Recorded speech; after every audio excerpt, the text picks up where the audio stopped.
Setelah 2 tahun kemudian, di mana perang besar bajak laut dengan Shichibukai dan Angkatan Laut di sebuah pulau, Luffy akhirnya kembali dan membawa topi jeraminya.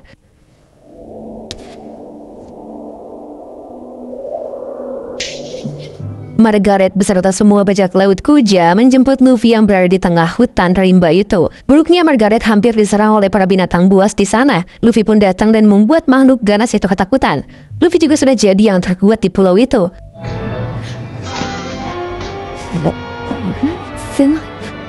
Rayleigh ternyata sudah pergi sejak 6 bulan yang lalu. Dengan Hancock yang menjemput Luffy untuk pergi ke Sabaudi, Luffy akhirnya memakai topi jeraminya kembali.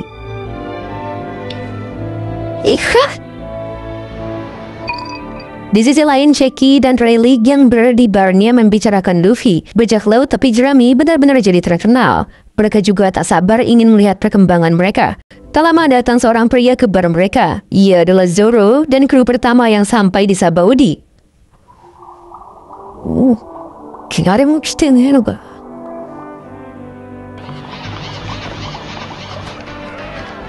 Singkatnya, di bar lain, Nami sedang minum di sana. Dikabarkan juga bahwa markas besar Angkatan Laut direlokasi ke Jiwan. Dan Sengoku telah digantikan. Orang-orang di bar juga membicarakan soal perekrutan bajak laut topi jerami dan mereka mencari orang-orang kuat yang dihargai lebih dari 80 juta berry. Tak lama dari itu, ada para bajak laut Mugiwara KW yang mereka bicarakan. Orang-orang ketakutan, tapi tidak untuk Nami. Di sisi lain, Sabaudi, Brook juga sedang mengadakan konsernya. Ia menjadi idola, bintang ataupun artis sekarang. Namanya terkenal, bahkan tiket konsernya masih diantri walau sudah habis. Live-nya selesai. Di ruangannya, ia bekerja sama dengan suku tangan panjang sebagai manajer Brook. Sebelum mulai naik panggung, ia mengatakan suatu hal pada manajernya itu dan membuatnya kesal.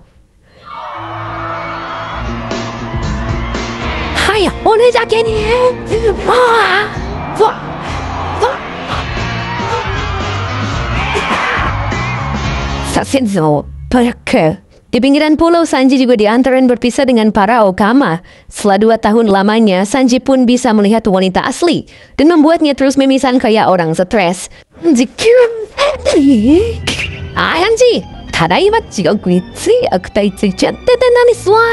kembali ke bar. Luffy KW membunuh seseorang yang ingin bergabung dengannya. Ia benar-benar kejam, tapi tak ada yang berani padanya. Setelah itu, Luffy KW menggoda Nami yang sedang duduk di sana.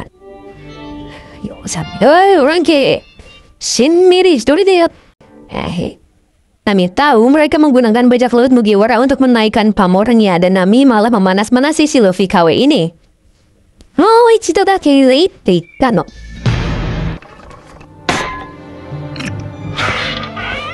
Tentu saja kelakuan Nami membuat semua orang di sana mengkhawatirkannya. Daripada Luffy KW yang turun tangan, Nami KW sok-sokan mau ngasih pelajaran buat Nami asli. Kebetulan Usopp datang ke bar itu dan menyerang mereka.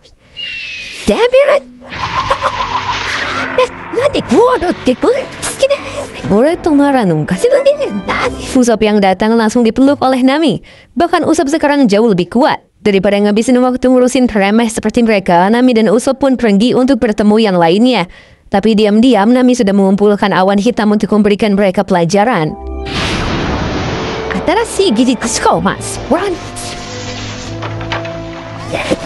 Setelah diikat dan disambar begitu saja, mereka belum sadar bahwa 2 orang tadi adalah orang asli yang mereka tiru. Malah mereka mencari Nami dan Usopp untuk membalaskan dendamnya.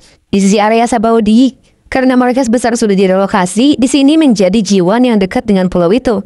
Mereka mendapatkan laporan bahwa bajak laut Mugiwara sedang merekrut orang-orang baru di Sabaudi.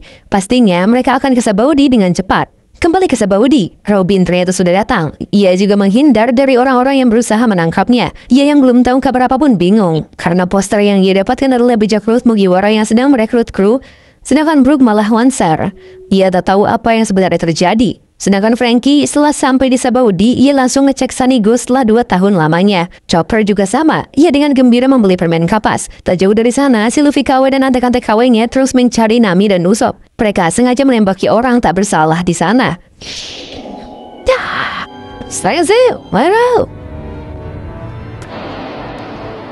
Saat semua orang ketakutan atas kehadiran Luffy KW itu, Luffy asli tak sengaja menyenggol Luffy KW.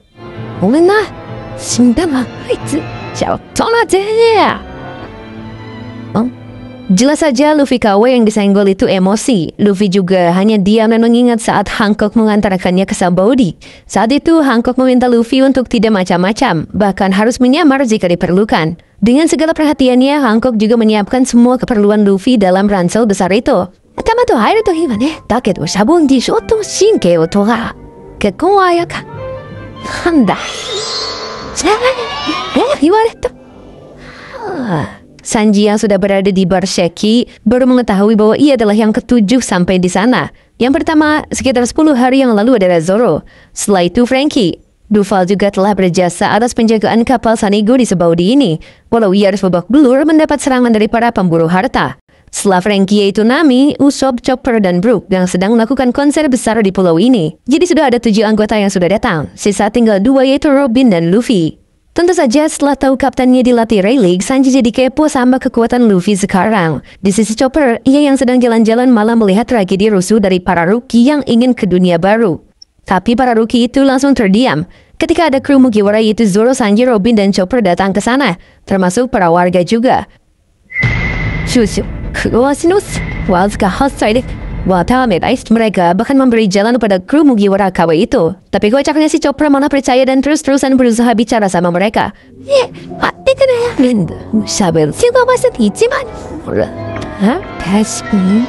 Balik lagi ke Luffy.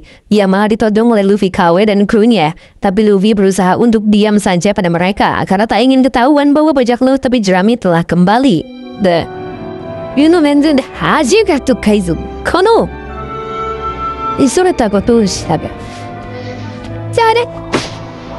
Dengan begitu, Luffy hanya meminta maaf dan pergi dari sana. Si Luffy KW akhirnya menarik pelatuknya.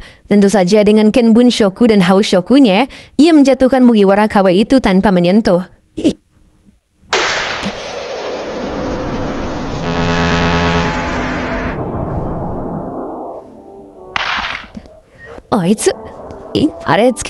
Di sisi Chopper, si Zoro dan Sanji KW itu terus mengamati. Setelah dicek dari daftar kru Mugiwara asli, rusa yang mengikutinya dari tadi ternyata adalah Chopper asli. Niat mereka sekarang membawanya ke kapten mereka. Tapi Robin KW itu malah diculik dengan karung oleh orang yang mengincar Robin.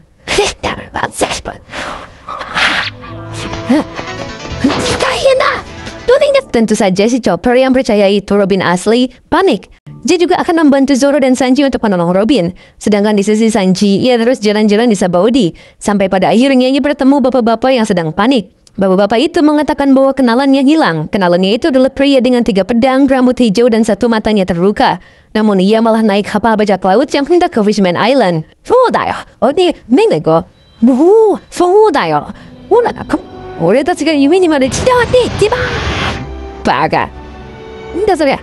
Tapi tak lama ada keramaian di sisi tepi itu. Ternyata kapal bajak laut yang Zoro naiki, ia potong rata sampai naik ke permukaan.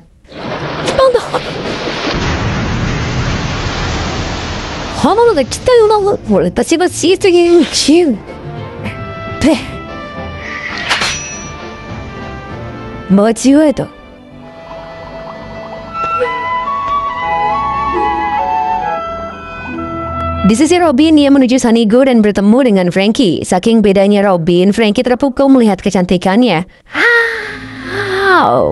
Robin, jangan kayo. Bahkan Franky juga sudah berubah, badannya penuh dengan modifikasi robot. Robin menaiki Sanigo dan takjub pada pelapisan kapal mereka atau disebut dengan coating. Franky juga memberitahu bahwa yang lainnya sedang pergi. Usopp sedang mencari bahan bakar dan Sanji sedang mencari bahan makanan.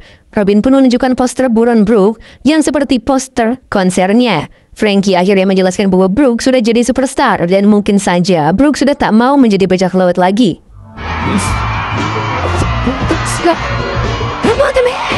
Sedangkan Chopper masih kaget dan percaya bahwa Mugiwara KW ini adalah temannya. Si Zoro dan Sanji KW juga melaporkan bahwa Robin mereka sudah diculik, tapi mereka malah membiarkannya. Daripada menyelamatkan si Robin KW, Luffy KW ini lebih memilih mencari Usopp, Nami, dan Luffy yang sudah semena-mena pada mereka. Tentu saja, Chopper yang percaya mereka asli langsung menangis tak percaya. Ia pun berlari dan akan menyelamatkan Robin sendirian. Robin, kau suka tahanan? Saya sekarang saya. Di sisi angkatan laut, mereka sudah melihat Mugiwara KW dari kejauhan. Mereka kira adalah asli. Ditambah sudah 2 tahun juga Mugiwara tak ada kabar. Tak main-main, di markas Jiwan juga sampai mengerahkan banyak pasukan. Bahkan Sentomaru dan 2 pacifistanya diturunkan. Luffy asli masih saja di jalan dan melihat bayang sekali bajak laut rese.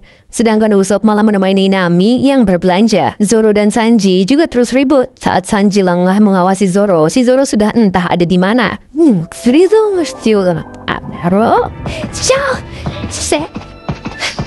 Saat si Chopper lari-larian berusaha menyelamatkan Robin, Usopp dan Nami memanggil mereka. Ujung-ujungnya ia sadar bahwa ia tertipu. Usopp dan Nami juga terkejut melihat perubahan Chopper.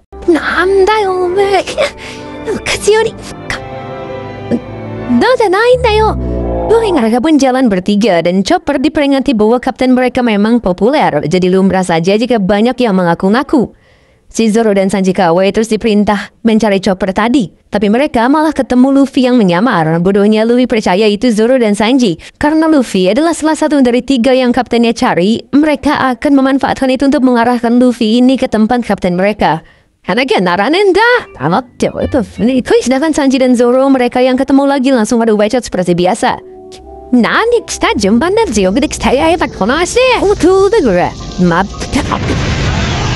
Di suatu tempat, sudah ada banyak sekali bajak laut yang ingin bergabung dengan Mugiwara KW. Ada beberapa bajak laut kuat juga, seperti Lip Service Doughty, Karibou, dan Koribo. Tapi tampaknya Karibou mengetahui Marin yang bersembunyi di sana.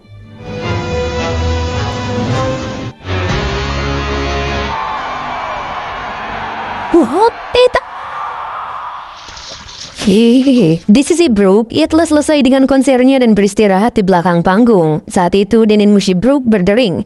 Balik ke perkumpulan tadi, angkatan laut itu ketakutan karena ketahuan oleh Karibou. Tentu saja orang-orang di markas yang sadar terjadi sesuatu pada anggotanya langsung menuju ke lokasi. Oi, terus, masih, saat Karibou lengah, hampir saja angkatan laut itu bisa menyerang. Tapi ternyata itu hanyalah candaan Karibou dan langsung menebas angkatan laut itu. Saking kejamnya, Karibou memerintah rekannya yaitu Koribo untuk mengubur korbannya itu hidup-hidup. Tak lama si Luffy KW datang. Tentunya semua bajak laut langsung berteriak semangat karena Monkey D. Luffy akan menjadi bos mereka. Para bajak laut itu berpikir bahwa Luffy adalah kandidat kuat sebagai raja bajak laut selanjutnya dan percaya bahwa Luffy di depannya adalah asli. Karena sangat dihormati oleh mereka, si Luffy KW memerintahkan semua pasukannya yang mempercayainya untuk membalaskan dendam pada 3 orang yang merendahkannya tadi. Tentu mereka semua bersemangat karena itu perintah pertama bos mereka. Sedangkan Luffy asli, ia terus dibawa oleh Zoro dan Sanji KW ke tempat Luffy KW berada. Di sisi Brook, semua fansnya terus berteriak meminta Brook untuk encore.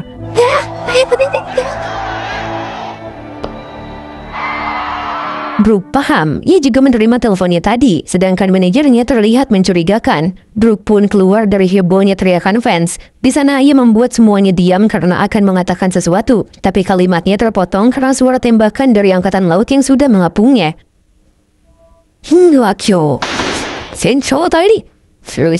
Brook akhirnya ketahuan oleh semua fansnya bahwa ia adalah anggota bajak laut topi jerami. Kedatangan angkatan laut juga ulah si manajer yang tak setuju konser Brook hari ini adalah yang terakhir kalinya.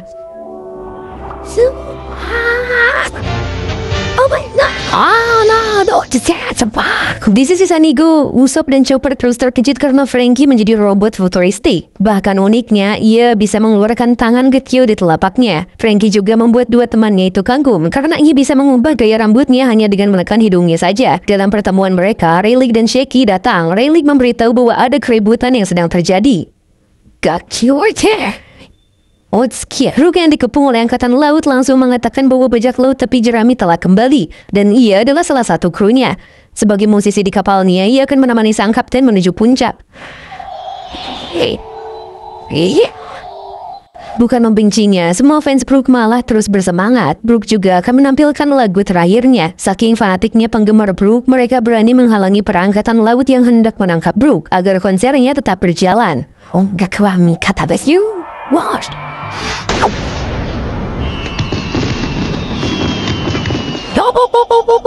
Konser itu pun diakhiri dengan petasan dan membuat Brook menghilang di bawah penunggang ikan terbang di sana.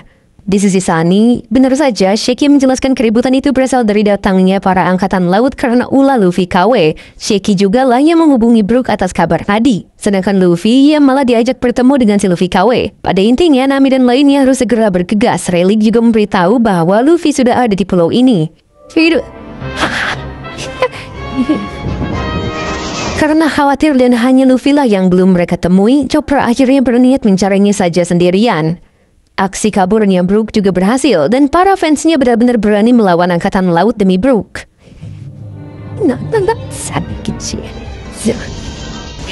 Sanji yang sedang bersama Zoro masih saja adu bacot. Mereka dihubungi oleh Franky bahwa Sunny sudah akan berlayar karena angkatan laut sudah tahu mereka kembali. Saat mereka berdua hendak pergi dari sana, mereka malah mendengar keributan di area sana. Tentu saja keributan itu berasal dari si Luffy KW. Luffy asli masih saja dibodoh-bodohi oleh mereka dan angkatan laut juga datang ke area itu untuk membekuk Luffy yang kabarnya sedang merekrut para bajak laut. Gimana Luffy? Mau bisa ya tahu? Kalau Yondu Meo tadi tegak kau angkatan laut mengepung mereka semua dan Luffy KW langsung memerintahkan bawahan kuatnya itu Karibou untuk menghajar mereka sehingga peperangan pun terjadi di area ini. Nah, dia tidak Karibou. Ya cuma itu kita mau guys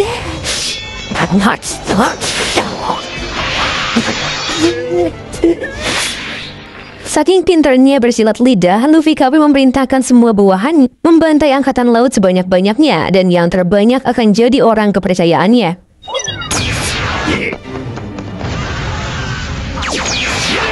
Tapi di pihak angkatan laut, Sentomaru dengan dua pasifistanya datang.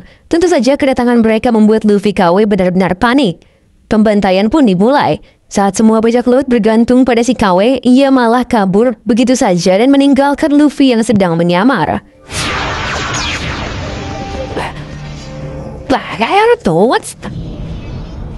Sentomaru juga berhasil menghalau kaburnya Luffy KW, tapi ia kecewa karena targetnya cuma remeh yang mengaku-ngaku Luffy saja. Harus bagaimana nanti binat sekarang? Dengan sekali pukulan, semua orang pun sadar bahwa ia bukanlah Luffy asli. Setelah dideteksi, ia ternyata bernama Demalo Black si lidah tiga. Orang-orang akhirnya emosi. Luffy juga baru sadar bahwa pria tadi mengaku-ngaku jadi dirinya. Karena tak mau ketahuan, ia akhirnya kembali berjalan pergi. Tapi Sentomaru merasa Luffy asli berada di sekitar sana dan benar saja pasifistanya mendeteksi keberadaannya. Nah, pada akhirnya Luffy ketahuan oleh mereka semua. Sentomaru juga terus berusaha menangkapnya, namun Luffy benar-benar sudah kuat sekarang.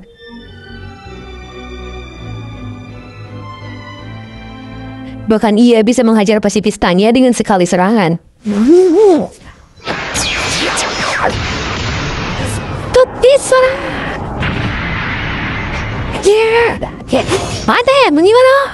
Tentu saja Sentomaru terkejut karena Luffy bisa menggunakan haki. Luffy pun lanjut kabur dan kebetulan Sanji serta Zoro juga menghampirinya.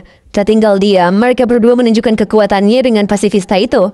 Anda terlihat sendiri perahu kata.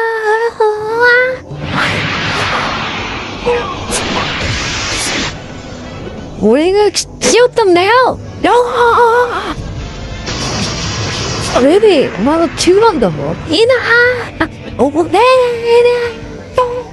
Ini ya. Kebetulan juga Rayleigh ada di sana. Luffy pun mengucapkan terima kasihnya dan akan meneruskan perjalanannya lagi. Ini entah.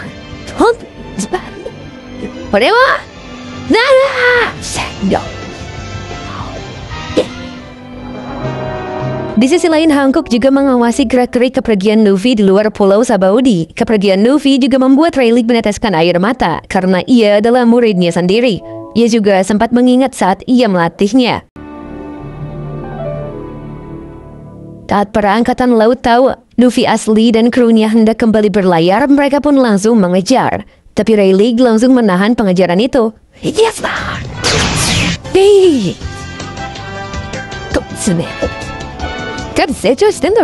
bukan hanya dikejar, ternyata mereka juga mengepung. Tapi Perona membantu Zoro dengan kekuatannya. Ia membuat semua angkatan laut menjadi negatif.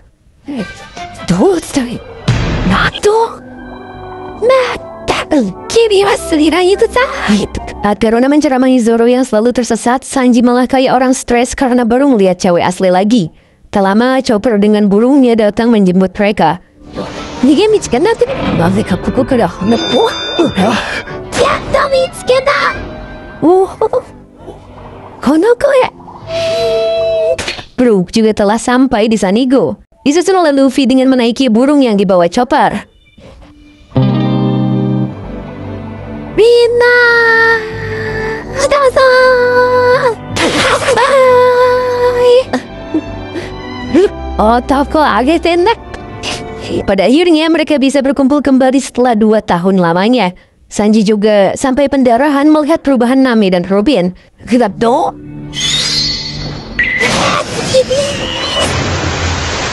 Ya tadi itu. Rino,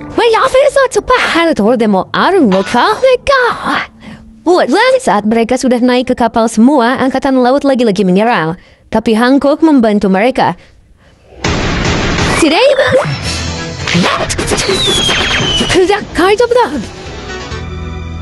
Kedatangan Hancock yang membantu Luffy membuat perangkatan laut tak bisa apa-apa. Apalagi pesona cantiknya yang membuat perangkatan laut terus memaafkan Hancock. Kedatangan Hancock juga disadari para kru Luffy. Mereka kagum karena Hancock benar-benar seperti Dewi. Tanpa mantra apapun, Sanji juga udah jadi batu duluan melihatnya. Apalagi setelah Luffy menceritakan bahwa ia dekat dengan Hancock dan terdampar di Amazon Lily. Saat mereka bersiap untuk pergi, Usopp baru sadar bahwa angkatan laut yang di daratan sudah tak mengejarnya lagi.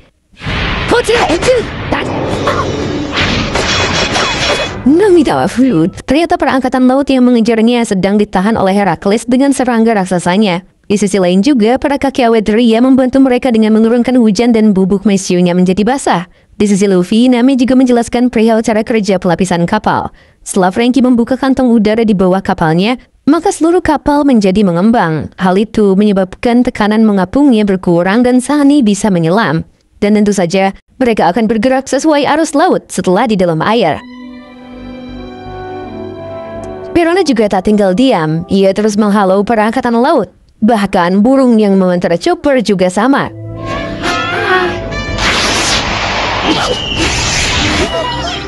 Pecaknya lagi, para Okama yang mengantar Sanji juga seperti monster membantai angkatan laut.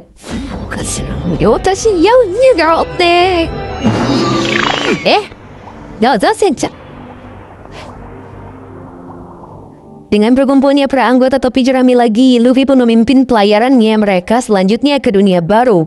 Dengan teriakan yang lancang, akhirnya mereka berangkat. Zutto hanashita datta. Tonikaku ga ore no wagamama ni tsukiyatte kurete. Oh! Wada! Kita! Sedikit menyoroti keadaan di Sabaudi. Black dan para peniru kru topi jerami lainnya sedang ditawan oleh Karibo. Karibo awalnya berniat untuk membunuh Luffy asli dan berpura-pura jadi bawahannya. Tapi karena ia tertipu, ia jadinya menghajar mereka. Mereka juga berusaha menyerang. Tapi Karibo adalah pengguna buah iblis logia lumpur. Makanya serangan biasa tak mempan padanya. Merutten da yo! Ya. Abagasan tachi. Umejo. Di sisi Sentomaru, ia juga terus melapor ke kantor pusat bahwa Luffy dan lainnya berhasil pergi. Mereka juga telah bertambah kuat dengan berhasil merusak 2 pasifistanya. Di sisi Rayleigh dan Sheki, mereka terus memperhatikan Luffy. Apalagi Rayleigh jadi teringat dengan masa lalunya akibat topi jerami Luffy. Gila! Hey, Hewar, Hoja!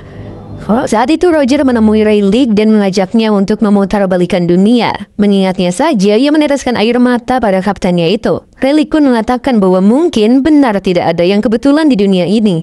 Semua terjadi pasti karena alasan tertentu. Dan topi jerami yang Luffy gunakan sangat pas untuknya. Toku ni natta. Keda! Sensei ga hontou ni mizu haite no ta. Umi wa kirei no. Ora. Kange. Wah, maksudnya di sisi Sunny mereka sudah dekat dengan Fishman Island. Mereka juga sangat takjub dengan pemandangan bawah air. Petualangan bawah air tentu seperti mimpi bagi mereka. Luffy dan Zoro juga malah mau menangkap ikan dan keluar gelembungnya. Sanji juga malah terus-terusan mimisan karena melihat Nami. Saking stresnya sampai keluar dari gelembung.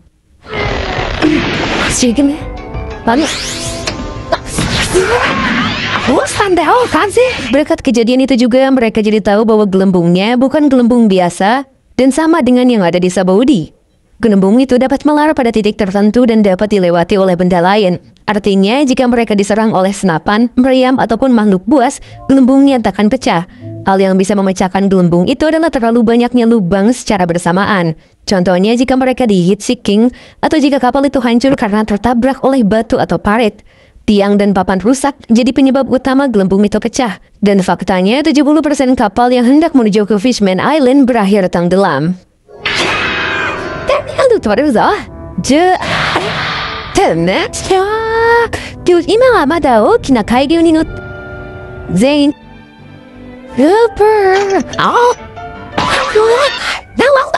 Saat mereka bisa tenang sementara waktu sembari terus menyelam dengan Sunny, Frankie pun meminta sedikit waktu karena ia akan berbicara serius. Sebenarnya Hachi ingin mengantar mereka ke Fishman Island, namun ia terluka bersama Duval karena menjaga Sanigo. Setahun yang lalu juga perangkatan laut menemukan di mana Sunny berada. Makanya mereka mati-matian menjaga Sanigo. Tapi bukan hanya mereka, ternyata ada seorang lagi yang menjaganya, yaitu Kuma. Saat Frankie melihat Sanigo setelah 2 tahun lamanya, ia menemukan Kuma yang sudah rusak dan meninggalkan Sunny tanpa goresan sedikit pun. Sanigo ni wa kiru hitotsu inochi o tsukuwa. Hailey juga mengatakan bahwa Kuma sebenarnya membantu mereka dengan cara menteleportkan semua kru ke penjuru dunia. Setelah itu, Kuma berkunjung ke Rayleigh. Tapi mereka belum tahu alasan pasti kenapa Kuma menuruti pemerintah dunia dan mau mengorbankan dirinya menjadi cyborg satu demi satu.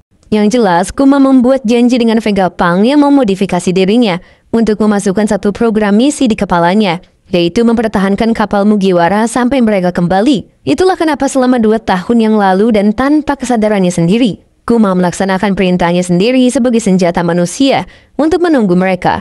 Kesimpulannya, Kuma ternyata orang yang baik dan mereka akan menganggap Kuma sebagai salah satu sekutu terbaik mereka. Sanji, okiteta no ka? Andesuke, ita? Saat mereka menikmati perjalanan sembari mengobrol, ternyata Karibo dan Koribo melihat kapal mereka. Metro wa koetaro. Ya, kujira, otobo. Ya, ada shiroi ge no sa. Usopp juga melihat mereka dengan teropongnya dan para bajak laut Karibo mulai mendekat.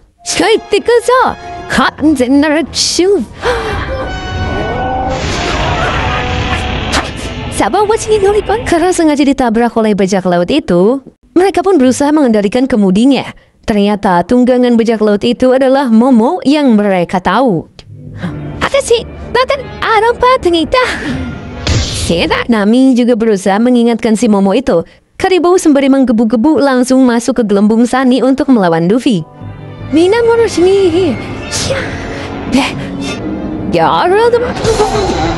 Tapi karena Momo punya pengalaman buruk pada Luffy dan lainnya, ia kabur membawa kapal dan semua kru Karibo sehingga ia sendirian di sana.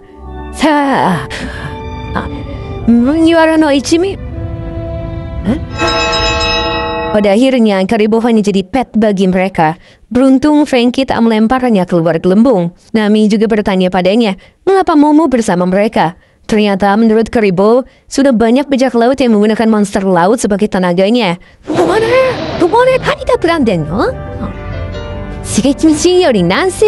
Nami juga akan terus mengikuti jarum di log postnya.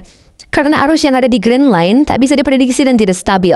Tapi Nami tahu ada satu arus yang akan jadi jalan bagi mereka. Karibo juga Zoro ikat. Dan mereka akan menuju arus dalam yang Nami maksud. Water kaimen ni fujou shizuha no taru no hyosou kara shinru. Jaka utenai desho anta tachi.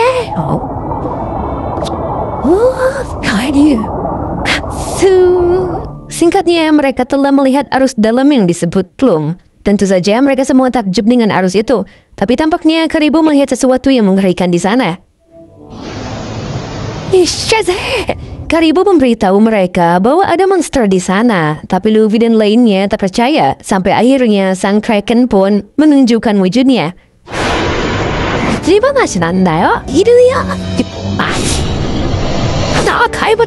Seperti biasa, bukannya takut, si Luffy malah berniat menjinakkan Kraken itu dan menjadikannya penarik kapal mereka. Karibo juga ketakutan karena Luffy bahkan semua krunya terlihat santai ketika di depan mereka ada Kraken. Si Sanji juga sedang direhab oleh Chopper dengan banyaknya foto Nami dan Robin. Tak lama dari itu, kapal si Karibo kembali lagi. Tapi dengan mudahnya, kapal Karibo dihancurkan oleh Kraken itu.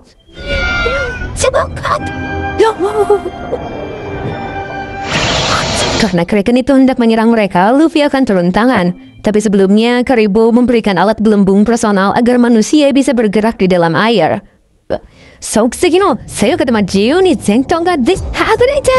Sehingga Luffy, Zoro, dan Sanji bisa bertarung dengan Kraken di luar Sunny dan tak membahayakan semuanya.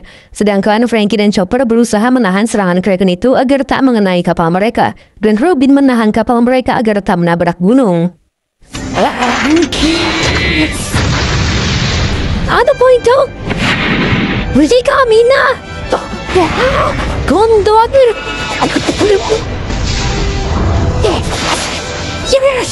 Ya, sedangkan Luffy ia menggunakan Gear Third dengan Busho Shokunya untuk menghajar Kraken.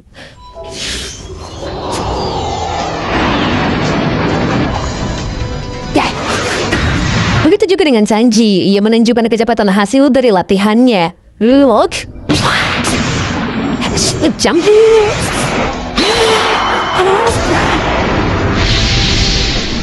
Dan juga Zoro yang berhasil dengan cepat mencincang satu tentakelnya.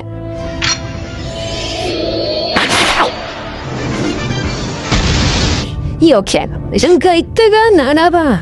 Kora Zoro, Sanji Wantoka.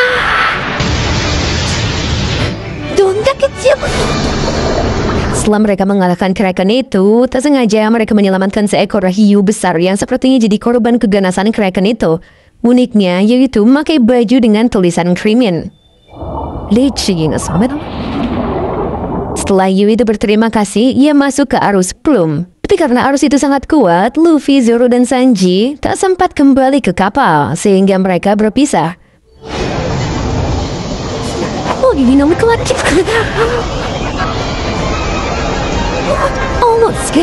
Singkatnya, setelah keadaan tenang, Nami dan lainnya kehilangan Luffy, Zoro, dan Sanji. Mereka terus menyelam sembari mencari kaptennya itu. Dan sekarang mereka sudah berada di kedalaman 7.000 meter.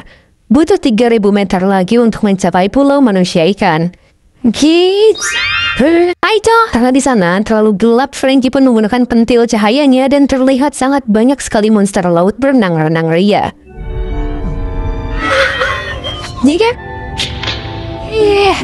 Sana. Sembari mencari Luffy, Zoro, Sanji, mereka juga agak ketakutan dengan para monster laut. Sesekali mereka juga dikerubungi ubur-ubur besar yang mendekat. Franky juga terpaksa menggunakan Coupe de Bersani. Udah pasah. Okoa Kite. Tapi karena Sunny memakai gelembung, efeknya tidak maksimal dan malah bisa mengurangi gelembung kapal mereka.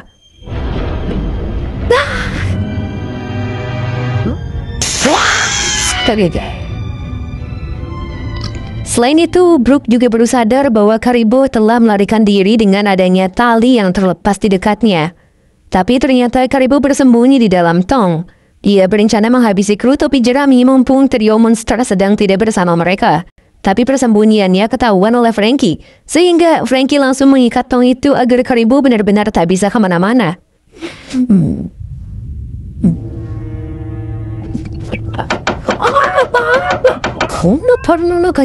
Franky juga mengatakan pada teman-temannya bahwa Karibo adalah pengguna buah iblis logia lumpur, sehingga dari tadi si Karibo pura-pura terikat.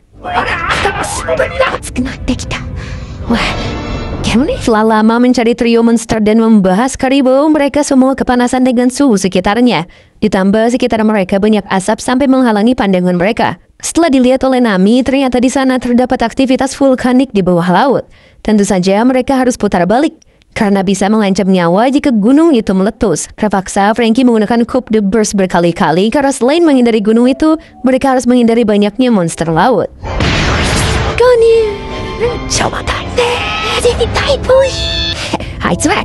Saat itu mereka melihat cahaya di hadapannya. Mereka pikir cahaya itu berasal dari kapal lain, tapi nyatanya malah dari ikan yang memiliki lampu. Saat hendak dibangsa ikan itu, mereka semua dikagetkan lagi dengan sesosok penghuni laut seperti manusia yang cukup besar. Mereka pikir makhluk itu akan memukul mereka, tapi nyatanya makhluk itu memukul ikan tadi.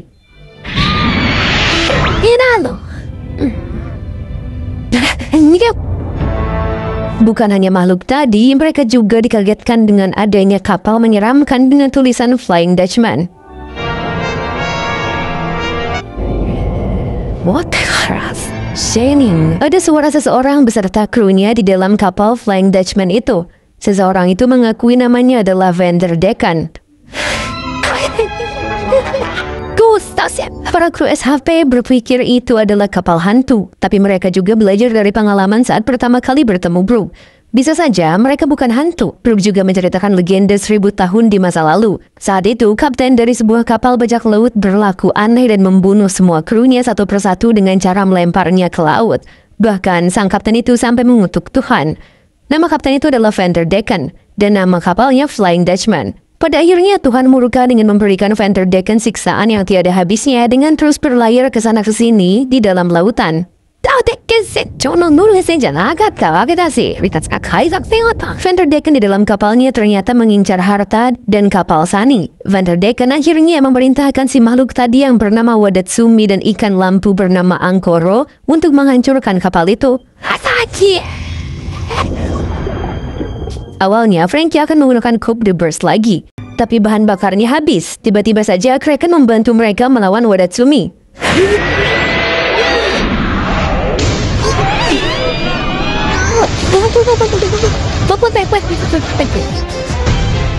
Yang ternyata Kraken itu diperintah oleh Luffy. Trio monster akhirnya kembali dengan satu gelembungnya.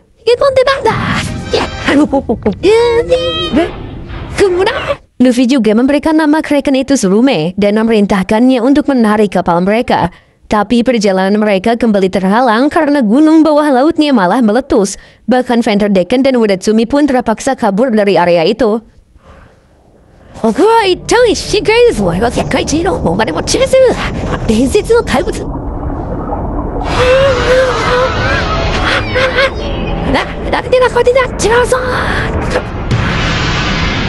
Di hadapan mereka terdapat palung yang sangat gelap. Tak ada pilihan lain, mereka dan Surume masuk palung itu untuk menghindar dari letusan gunung tersebut.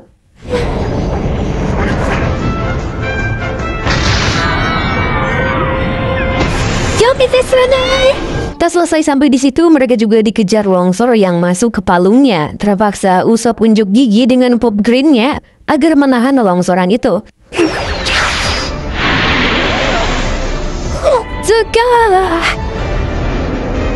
Berhasil menghalau semua masalah tadi, si Surume yang membawa Sunny malah tertimpa batu besar ke kepalanya.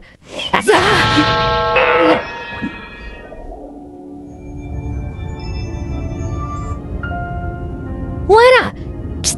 Singkatnya, tiba-tiba kita diperlihatkan keadaan Fishman Island. Dan ternyata mereka telah sampai di tempat tujuan walau pendaratannya tidak baik.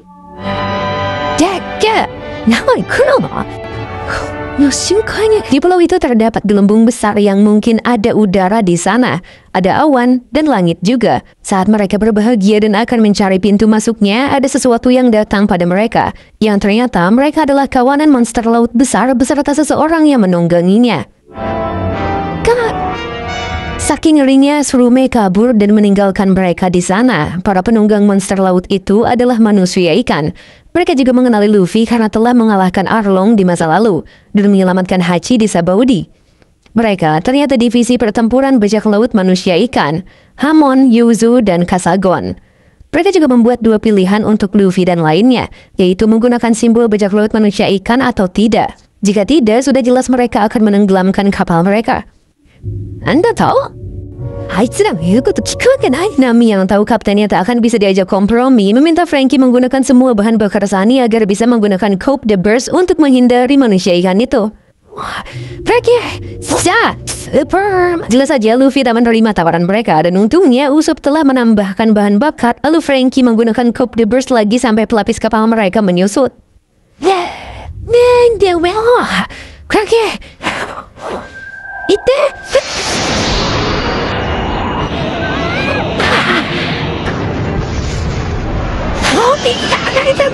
Dengan hempasan Coupe de Burst, mereka bisa masuk ke gelembung yang mereka lihat tadi. Nyatanya di sana ada udara sehingga tak perlu pelapis kapal lagi.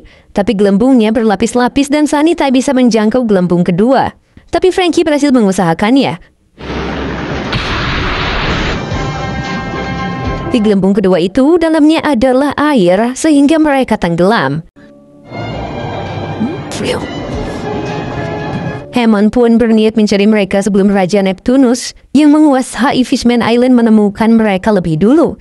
Dan mereka akan melaporkan pada bos mereka bahwa orang yang mengalahkan Arlong telah berada di pulau manusia ikan ini. Hola, Mita. Singkatnya kita ditunjukkan ke pulau manusia ikan bagian bawah. Di sana, Luffy baru sadar dan ia bersama Usopp, Chopper, dan Sanji. Ternyata mereka dirawat oleh Kemi di rumahnya.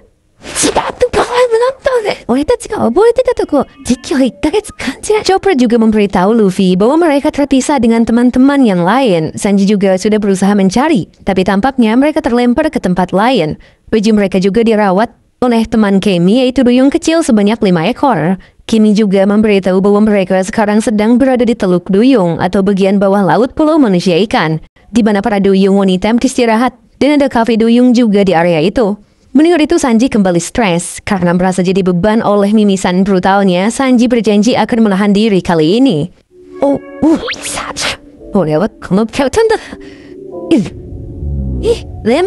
Kemi pun mengajak mereka ke kafe duyung. Mereka naik kura-kura elevator sebagai sarana perjalanannya. Sembari berjalan, Kemi menjelaskan bahwa kediamannya adalah paling bawah di antara wilayah lain karena biaya sewanya murah. Sedangkan semakin atas kediamannya, semakin mahal pula biayanya. Hal itu dikarenakan bagian atas terdapat cahaya alami. Luffy juga menanyakan di mana Hachi dan Papag.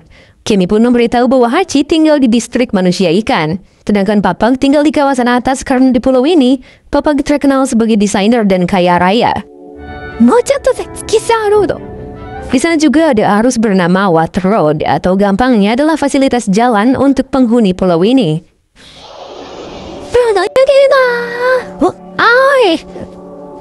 Mereka pun sampai di permukaan. Di sana terdapat teman-teman Kemi, yaitu para duyung cantik yang mengajak Luffy dan lainnya bermain. Duyung-duyung cantik itu sangat ramah karena Luffy adalah teman baik Kemi. Sanji saja bahkan sampai menangis dan melupakan mimpinya, yaitu All Blue. Di sisi distrik manusia ikan yang sering disebut dengan Noah, bos dari Hammond tadi telah tahu bahwa Luffy sudah berada di pulau mereka. Maka dari itu, Hammond dan dua rekannya segera mencari keberadaan Luffy dan lainnya. Sedangkan Nami, ia terdampar di suatu tepi pantai pulau manusia ikan. Ada sesuatu yang mendekat ke arahnya. Yang ternyata, ia adalah Frankie sembari membawa Robin yang katanya tenggelam. Nami pun berusaha membangunkan Robin, sedangkan Frankie menelusuri area di sana.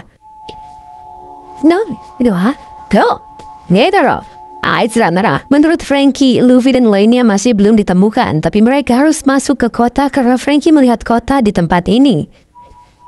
Di sisi Luffy, Sanji terus bahagia bermain dengan para duyung, sedangkan Chopper agak khawatir pada Sanji. Jika ia memisan lagi, kemungkinan bisa tewas karena kehabisan darah.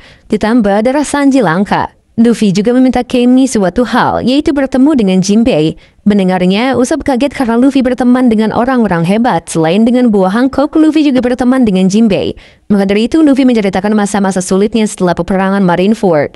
Tapi sayang, menurut Kemi, Jinbei tak berada di sini lagi. Setelah status Ichibukainya dicopot dan jadi mantan anggota bajak laut manusia ikan, Jinbei tak boleh berada di sana lagi. Pokoknya banyak hal yang terjadi setelah peperangan, dan pulau manusia ikan sangat terdampak akan hal itu.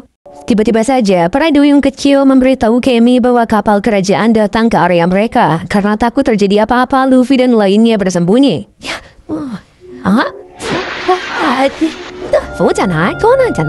Yang ternyata mereka adalah 3 pangeran atau anak dari Raja Neptune. Anak pertama adalah Fukaboshi, kedua adalah Ryuboshi, dan ketiga adalah Manboshi. Di area itu juga, Hammond dan dua rekannya mengamati kedatangan 3 pangeran itu, yang ternyata mereka sedang mencari Luffy dan krunya. Tapi karena para duyung berbohong, akhirnya mereka hendak kembali pergi.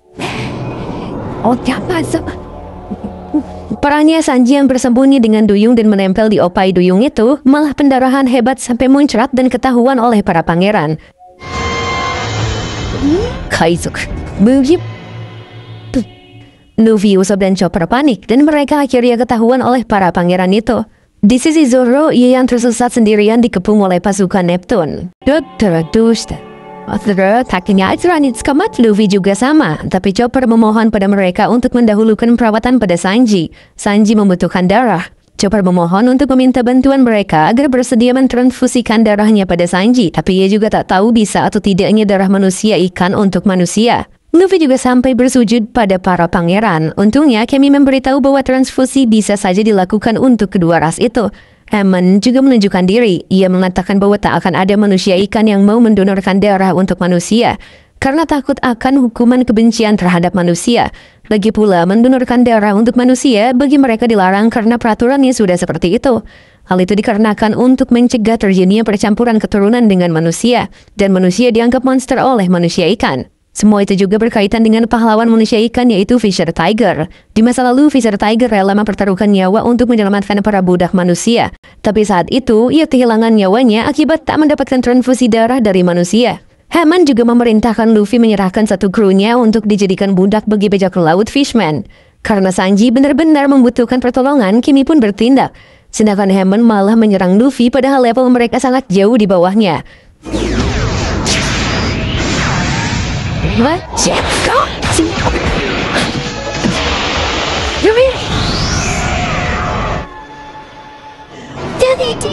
Setelah mengalahkan mereka bertiga, Kemi mengambil alih kapal milik para pangeran dan meminta Luffy membawa Sanji untuk mencari darah ke kota.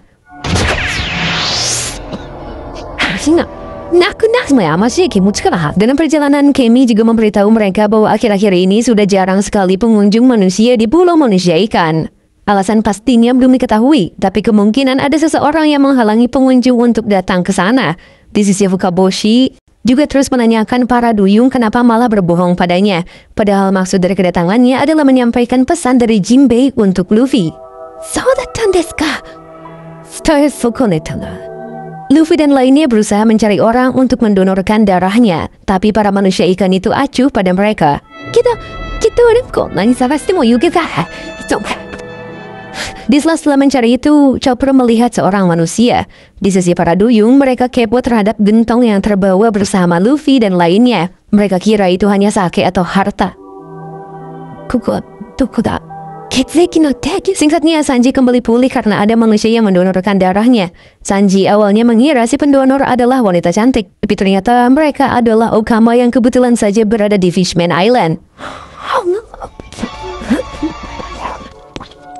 Chopper juga memeriksa luka yang Luffy dapatkan dari si pendekar pedang Yozo tadi. Luffy mendapatkan racun di lukanya, tapi Luffy baik-baik saja.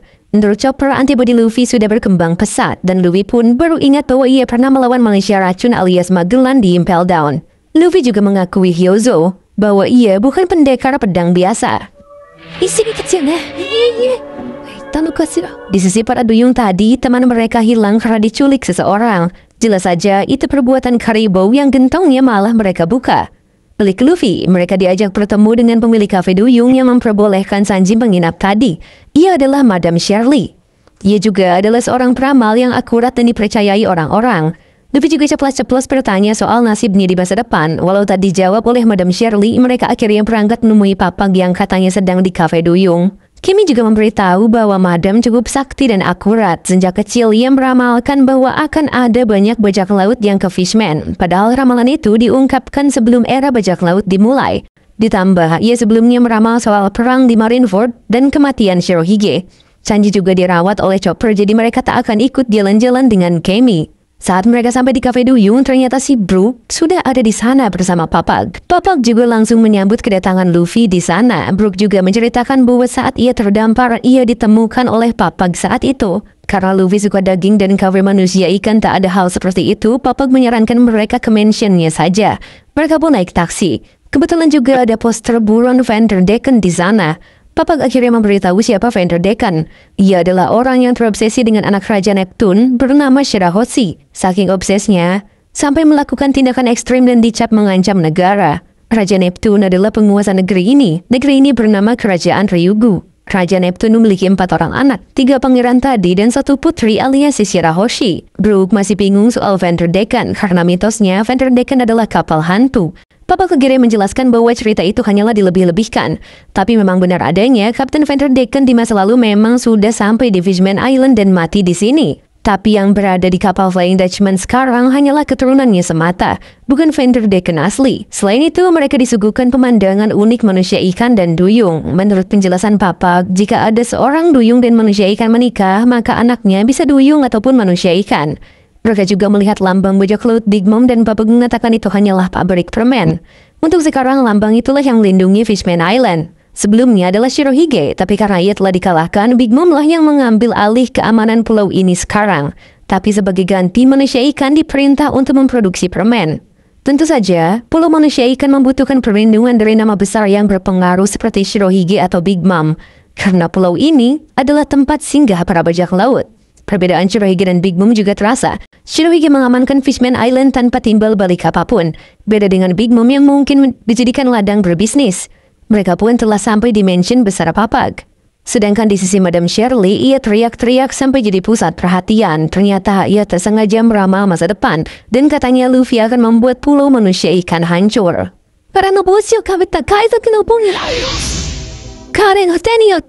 Di sisi lain, sekelompok bajak laut manusia sedang kabur dari distrik manusia ikan. Mereka tampak ketakutan oleh bajak laut manusia ikan yang membegal mereka masuk ke sana. Si kapten yang bernama Gyoro juga sempat berpikir untuk menjadi bawahan manusia ikan itu sementara agar mereka bisa masuk ke pulau manusia ikan. Di sisi para bajak laut manusia ikan, mereka sudah tahu bahwa bajak laut Gyoro kabur. Awalnya, para pemimpin divisi hendak turun tangan, tapi kapten mereka bernama Hoodie Jones akan memberikan pelajaran untuknya dan memakan 4 butir pil, yang mana satunya saja sudah bisa membuat tubuh 4 kali lebih kuat.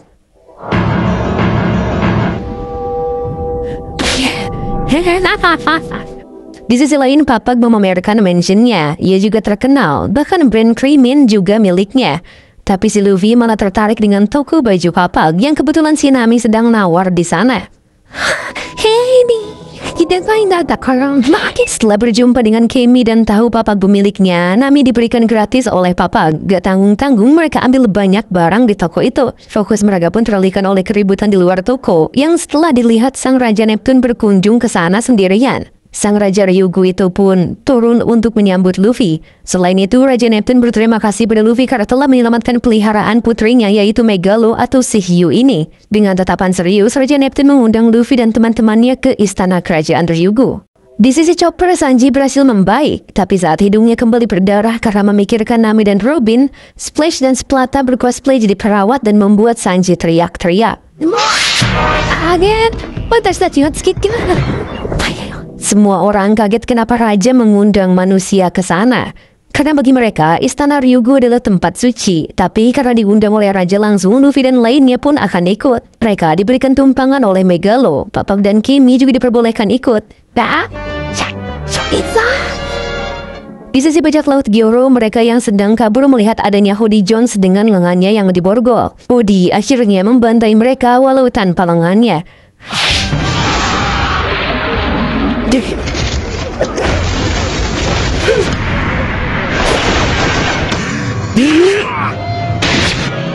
Tentu saja, kekuatan Hoodie dibuff gila-gilaan oleh pil steroid energi.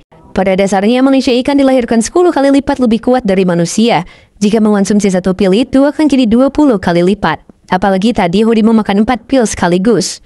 Hoodie tampaknya tak membunuh para manusia itu. Ia akan memanfaatkannya. Ia juga akan menunjukkan kekuatan manusia ikan sesungguhnya. Tentunya ia memiliki tujuan besar, yaitu merebut pulau manusia ikan dari dewa pengecut Neptunus dan menyeret para manusia ke kegelapan lautan terbawah dan membuat para manusia paham bahwa manusia ikan adalah ras terkuat. Beberapa jam sebelum Luffy OTW ke istana Ryugu, para duyung membuka gentong berisi Karibo. Karibo memanfaatkan situasi, ia menculik para duyung itu. Ia juga berniat menjual para duyung. Tak cukup sampai di situ, ia juga akan terus berburu duyung. Di sisi lain, kabar penculikan para duyung sampai ke para pasukan Neptunus. Tentunya yang disalahkan adalah Luffy dan semua krunya. Awalnya para warga juga tak percaya karena yang mereka tahu, Luffy dan semua krunya adalah orang yang baik. Tapi fakta lapangan tak bisa dibantah. Luffy jadi tersangka atas hilangnya para duyung itu, dengan dalih akan menjualnya di dunia manusia nanti. Bahkan, ramalan jelek Luffy dari Madame Shirley juga sampai membuat Fukaboshi bertanya-tanya. Walau masa depan belum jelas, tapi Fukaboshi akan berusaha mengantisipasi kejadian seperti ini. Di sisi Luffy, ia terus takjub dengan pemandangan Fishman Island. Selain mengundang Luffy, Raja Neptune mengatakan bahwa rekan mereka yaitu Zoro sudah ada di sana. Luffy juga menanyakan teman-teman yang lain pada Nami, dan seingat namanya Frankie pergi mencari saudara Tom gurunya.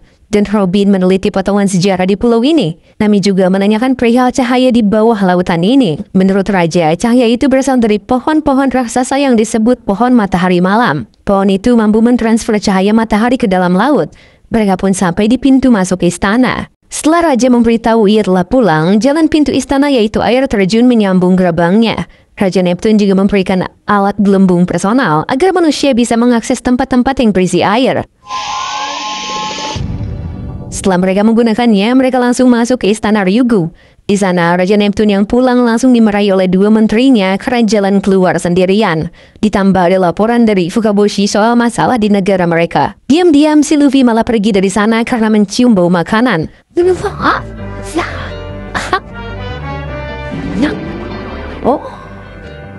Luffy yang jalan sendiri sampai di sebuah pintu besar dengan banyak alat perang menancap di sana. Karena berpikir ada makanan di sana, ia membuka pintu besar itu, tapi isinya malah gelap.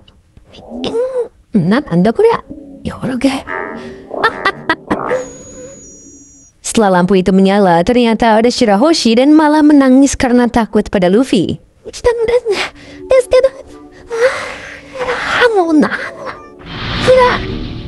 Di sisi lain, Wadatsumi sebagai penarik kapal Flying Dutchman ditanyai oleh Deacon soal balasan suratnya untuk Shirahoshi. Tapi tetap saja surat Deacon tak kunjung dibalas. Deacon yang terobsesi pada Shirahoshi akan melakukan kebiasaannya. Ia juga akan membunuh Shirahoshi jika tak mau dinikahi dengannya. Deacon melempar kapaknya menuju kamar Shirahoshi. Walau ia melemparnya dengan asal, kapak itu akan terus tertuju pada Shirahoshi.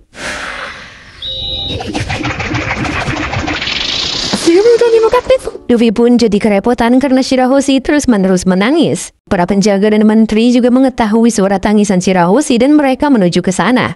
Tak lama kapak yang dilempar Deacon pun datang. Untungnya Luffy berhasil menahannya.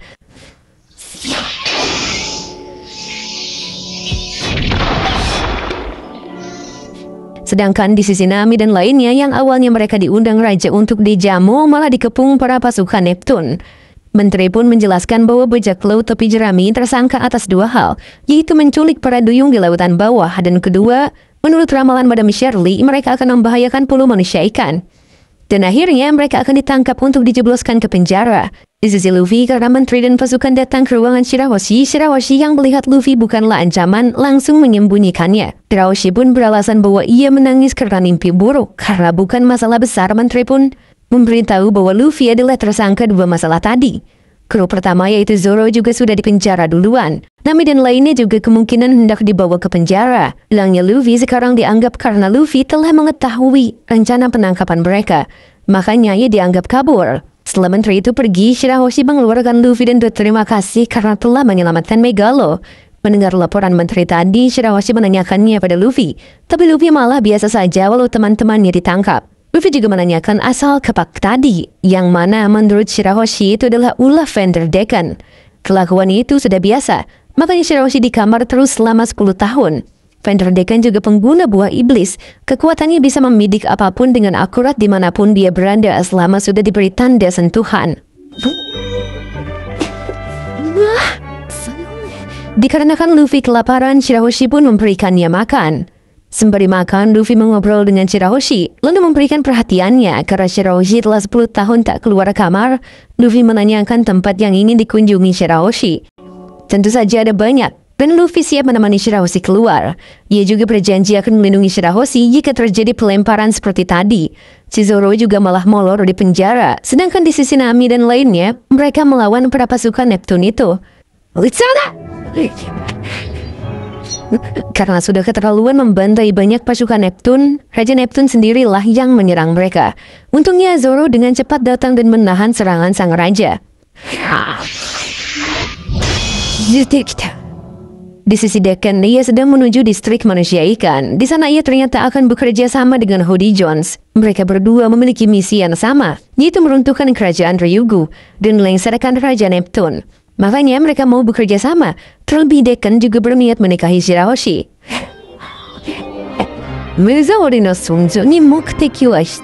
Setelah si menteri kembali, mereka dikagetkan dengan Zoro yang sudah keluar dari penjaranya.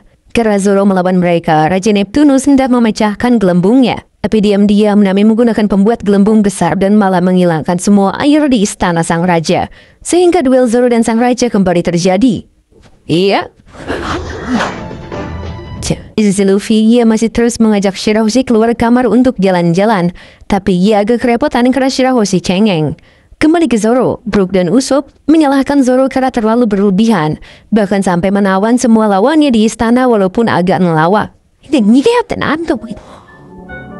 Karena kagak ada si Luffy dan gak bisa mutusin akan bagaimana dan kemana sekarang mereka, Nami, Zoro dan lainnya bingung dan hanya bisa diam sembari adu bacot dengan penghuni istana. Tak lama dari itu, para tiga pangeran menghubungi istana. Setelah mendengar keramaian di dinding musinya, ia tahu keadaan istana yang sedang ditawan. Zoro pun mengambil alih pembicaraan. Zoro mengancam Fukaboshi untuk membunuh mereka semua. Jika tak mau, maka Fukaboshi harus mencari semua anggota topi jerami yang terpencar beserta memberikan jalan untuk mereka pergi dari sana. Tak ada pilihan lain, Fukaboshi menyetujuinya. Tapi ia menitipkan pesan untuk Luffy dari mantan Shichibukai yaitu Jinbei. Pesannya yaitu Luffy dan lainnya tak boleh melawan Hody Jones. Kedua, Jinbei menunggu Luffy di hutan laut. Setelah pergi, Fukaboshi langsung mengerahkan pasukan Neptune untuk mencari semua kru Mugiwara beserta kapalnya. Kabar Luffy yang menawan raja dan semua penduduk istana mulai tersebar, dan mereka mempercayai kabar itu. Mereka jadi was-was pada Luffy, ditambah mereka adalah manusia. Pasukan Neptune yang ditugaskan mencari anggota Luffy bertemu Chopper. Chopper malah menghajar mereka dengan mode Kung Fu Point-nya. Begitu juga dengan Sanji. Kung Fu Point. Di sisi Luffy, ia akhirnya bisa membujuk Shirahoshi keluar kamar. Ia mengatakan ingin sekali berkunjung ke hutan laut. Di sana ada sebuah makam. Tak lama sebuah serangan kembali mengarah ke pintu kamar Shirahoshi. Getarannya sampai ke ruangan di mana Zoro dan sang raja berada. Sang raja panik karena ia tahu pasti itu Lavender Dekan lagi. Saking paniknya, ia bahkan memohon pada Zoro dan lainnya untuk ngecek keadaan anak bungsunya di kamar. Brook pun akhirnya ambil tugas ini sambil membawa salah satu menteri kerajaan. Shirahoshi padahal aman sentosa dengan Luffy. Luffy juga janji akan menjaganya ketika di luar. Tapi Shirahoshi harus bersembunyi ketika keluar karena pasti semua orang tertuju pada mereka. Apalagi Shirahoshi adalah duyung besar dan putri kerajaan. Saat Brook dan menteri melihat pintu kamar Shirahoshi, ternyata yang Lavender Dekan lempar bukan lagi senjata, melainkan para bajak laut manusia. Ia panik karena dengan adanya manusia di sana, tandanya keamanan kerajaan bisa ditembus. Saat bajak laut itu siap membuka pintu kamar Shirahoshi, pintu kamarnya terbuka karena Luffy dari dalam. Ternyata Shirahoshi dibuat masuk ke mulut Megalo untuk menuju hutan laut. Ika,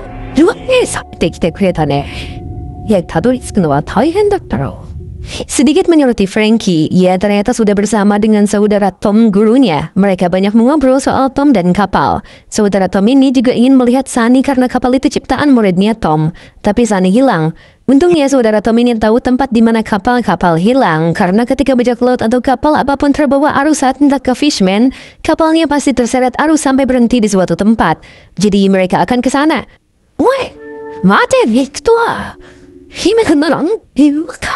Di sisi Brook dan menteri tadi, mereka kaget karena Shirahoshi tak ada di sana. Saat Megalo keluar, yang dilihat hanyalah Luffy saja yang menunggangi hiu itu. Brook juga malah dikepung oleh para bajak laut tadi. Harus kenal ayah. Di sisi Hody dan Dekan, benar saja bahwa bajak laut yang mengarah ke pintu Shirahoshi adalah ulah Dekan. Mereka menumbalkan para bajak laut itu dengan cara melemparkannya ke arah kamar Shirahoshi untuk memulai rencananya. Saat hendak kembali melemparnya, Hachi datang melarang Hody dan Decken untuk melakukan kudeta. Tapi Hody dan Decken tak memperdulikannya. Karena Hody mengidolakan Arlong, ia akan terus melakukan apa yang Arlong lakukan di masa lalu. Segala perkataan Hachi tak didengar.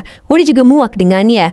Yang akhirnya ia diserang dan terpaksa menghindar dari kawasan distrik manusia ikan. Ada tanda udah karena kalian sekarang songkel swiki sebenarnya orang ni tobo datsu orang wa aitsura ni awat yo ya kayaknya cinta wah dalam lupa mana Setelah itu, Hody kembali melanjutkan rencananya. Para bajak laut manusia yang ia jadikan budak akan dilempar oleh Decken ke arah istana dan mereka ditugaskan untuk membuka jalur gerbang agar Hody dan lainnya bisa masuk ke istana Ryugu.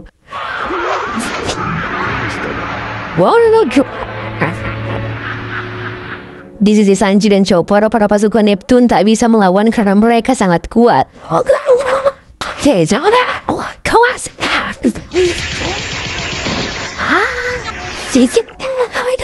Fokus mereka berdua teralihkan oleh suara pertolongan dari seseorang yang setelah mereka dekati ternyata ia adalah Hachi. Dalam kesakitannya, Hachi meminta Sanji dan Chopper memberitahu semua kru Mugiwara untuk tak ikut campur urusan kerajaan Ryugu dan para bajak laut manusia ikan.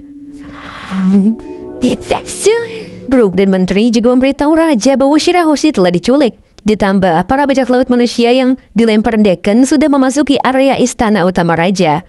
Luffy juga masih OTW ke hutan laut, yang mana menurut Shirahoshi di sana adalah makam dan ia sangat ingin ke sana. Kebetulan di hutan laut itu juga sudah ada Jinbei yang bertapa menunggu Luffy sejak 2 tahun lamanya. Antano desu. Luffy terus saja berbincang dengan Shirahoshi yang takjub dengan indahnya pulau mereka, sedangkan seluruh warga cukup panik karena ada segerombol bajak laut manusia ikan berterbangan di langit mereka. Keberadaan Hody dan Decken juga diketahui markas operasi pasukan kerajaan, namun mereka tak bisa menghubungi istana.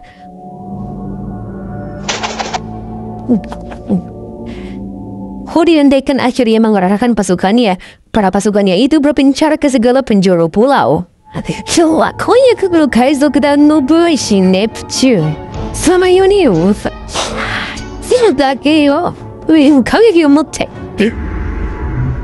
Di sisi Robin sedang menunggu taksi untuk menuju hutan laut karena menurutnya di sana pasti ada reruntuhan sejarah yang bisa diteliti.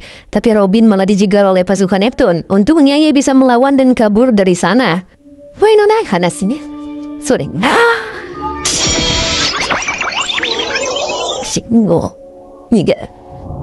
Ya, tadi jauh di istana Ryugu juga para bajak laut hasil lemparan Decken langsung menyerang mereka. Terpaksa Zero dan lainnya melawan.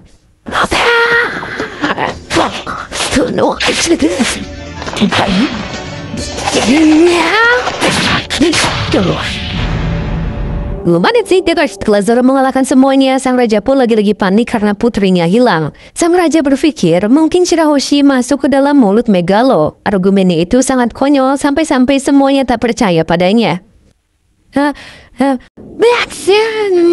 Dalam perdebatan Nami dan Raja Neptune yang terus menyalahkan Mugiwara terhadap hilangnya Shirahoshi, seorang bajak laut tadi menarik tuas untuk membuka jalan gerbang menuju istana. Tentu saja Hody senang karena budaknya itu nurut sesuai rencananya. Di sisi Frankie, ternyata tempat yang dimaksud adalah hutan laut, di mana kapal yang tenggelam dan terbawa arus akan berakhir di sini. Shikani, Shinka. Funeta. Daru, setelah dilihat-lihat, saudara Tom itu memuji kayu Adam yang didapatkan Frankie. Saudara Tom bernama Dan, sama sekali tak mirip dengan Tom. Dan pun memberitahu bahwa perbedaan wujud saudara antara manusia ikan memang hal yang lumrah. Semisal seorang duyung gurita menikah dengan manusia ikan hiu, maka salah satu anaknya ya duyung hiu.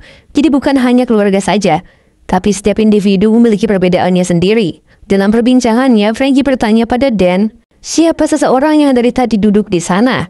Kata Dan, ia adalah Jinbei yang sedang tapak menunggu seseorang. Bagaimana? Kembali ke istana, Hody dan Decken sudah masuk ke dalam istana. Menteri juga kenal dengan Hody karena ia adalah mantan pasukan kerajaan. Decken juga pasti mengincar Shirahoshi. Jadi Neptune mengatakan bahwa putrinya telah hilang. Daripada banyak omong, Hody menyarankan Dekan untuk mencari Shirahoshi saja dengan kekuatannya. Dan langsunglah si Dekan menggunakan kekuatan pelemparannya untuk mencari di mana Shirahoshi berada.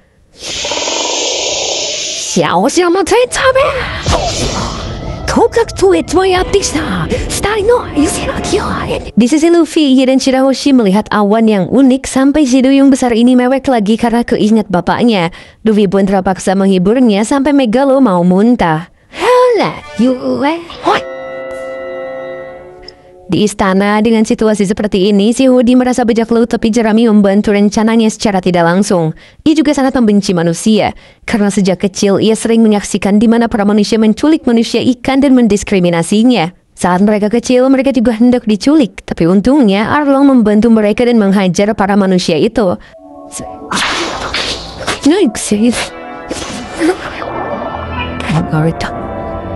Setelah kejadian itu, Hody sangat mengagumi ambisi Arlong untuk menghancurkan sifat sombong mereka. Dan sekarang, ia akan meneruskan impiannya. Ia juga berlatih untuk menjadi anggota Arlong. Dia membantu Arlong menguasai dunia lewat East Blue. Tapi Arlong malah dihentikan oleh para manusia yang tak lain adalah Luffy. Hody juga menunjukkan kekuatannya dengan mencengkram dinding istana Ryugu hanya dengan satu tangan.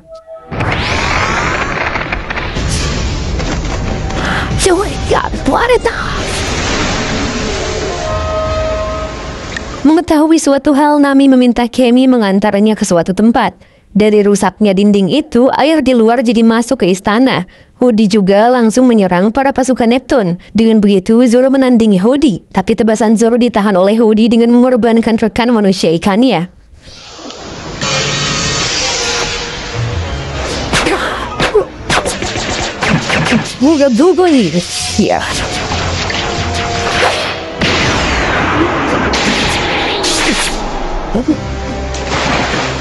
Sekarang Usopp dan Brook hanya bisa membuka ikatan sandraan mereka, dan pertarungan pun terjadi antara bajak laut manusia ikan melawan Zoro dan Usopp.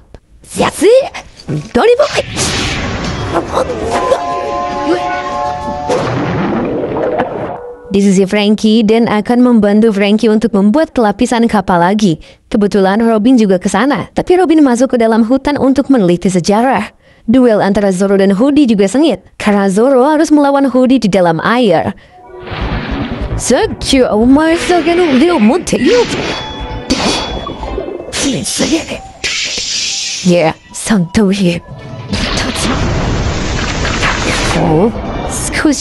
Di sisi Sanji, ia dan Chopper terus disalahkan atas hilangnya para duyung. Kebetulan Luffy yang bersama Megalo dan Shirahoshi lewat. Luffy juga khawatir pada Hachi yang sekarat.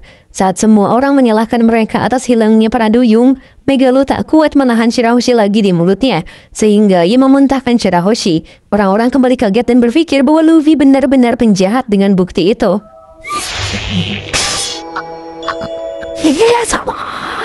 Mantap. Karena Shirahoshi keluar lagi-lagi dia mewek, otomatis Luffy marah-marah. Chopper malah disibukkan dengan Sanji yang bisa pendarahan lagi jika melihat duyung impiannya. Ia pun rela mati demi melihat duyung itu, dan untungnya cuma membatu saja.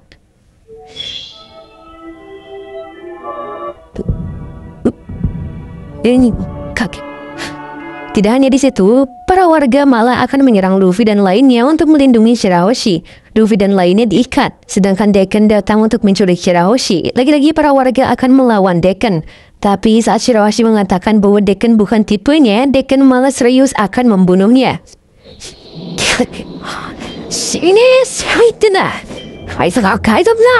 Karena Dekan sudah terlaluan dan warga juga tak bisa apa-apa, Luffy akhirnya berusaha mengalahkan Dekan dengan lengan dan kaki terikat.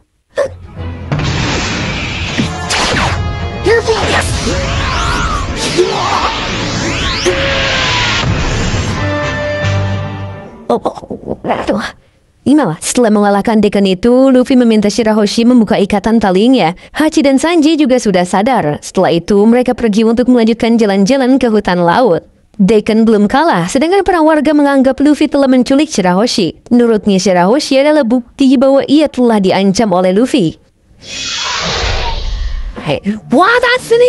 Lagi-lagi Dekan mengarahkan Wadatsumi, tapi dengan sekali pukulan ia kalah oleh Luffy.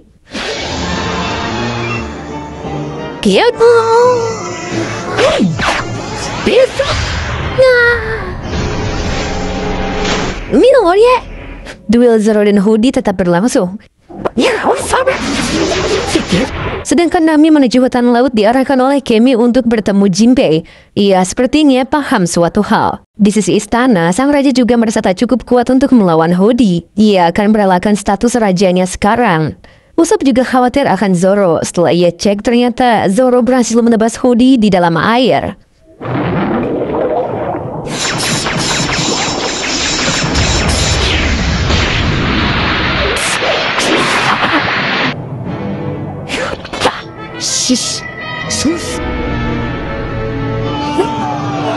Tak percaya kapten mereka dikalahkan begitu saja, Prabowohan Hody Jones langsung meminum pil energi steroid satu persatu. Zoro juga berusaha naik ke permukaan. Saat dijegal oleh mereka, tetap saja Zoro bisa mengalahkannya.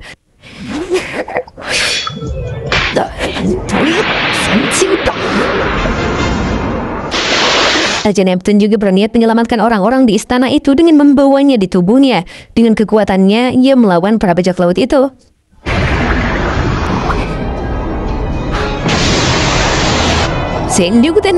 Arus yang dibuat oleh Raja Neptunus dijadikan sarana untuk kabur oleh rekan-rekannya yang lain. Tapi Hody telah meminum pilnya. Buruknya akibat tubuh tua sang raja, ia malah tak bisa bergerak di saat-saat seperti ini.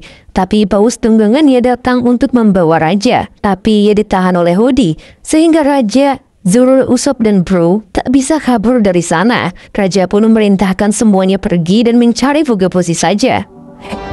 Hody Saat Fugaboshi sedang mencari kru Mugiwara, ia mendapatkan laporan bahwa bajak laut manusia ikan telah menginovasi kota-kota di kerajaan mereka. Setelah Fugaboshi pergi, salah satu kapten divisi bajak laut manusia ikan juga datang ke tempat itu untuk menginovasi. Di sisi Luffy, ia telah sampai di hutan laut. Di sana sudah ada Sunny dan Franky. Tak lama, Jinbei pun menghampiri mereka. Wah, Jinbei pun menanyakan pesannya untuk Luffy, tapi Luffy tak mendapatkan pesan yang dikirim lewat Fugaboshi itu. Ya, Jinbei juga kaget mengapa ada Shirahoshi bersama Luffy. Ia juga panik karena Hachi terluka parah. Saat Jinbei berbicara dengan Shirahoshi, Luffy lagi-lagi menahan lemparan dari dekan.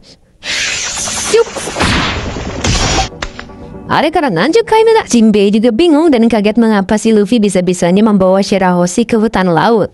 Pada akhirnya Shirahoshi bisa berziarah ke makam ibunya, yaitu Ratu Otohime. Pengejaran Van der Decken juga dimulai setelah ibunya wafat. Makanya selama 10 tahun Shirahoshi tak dibiarkan keluar. Tak lama dari itu Nami dan Kemi datang.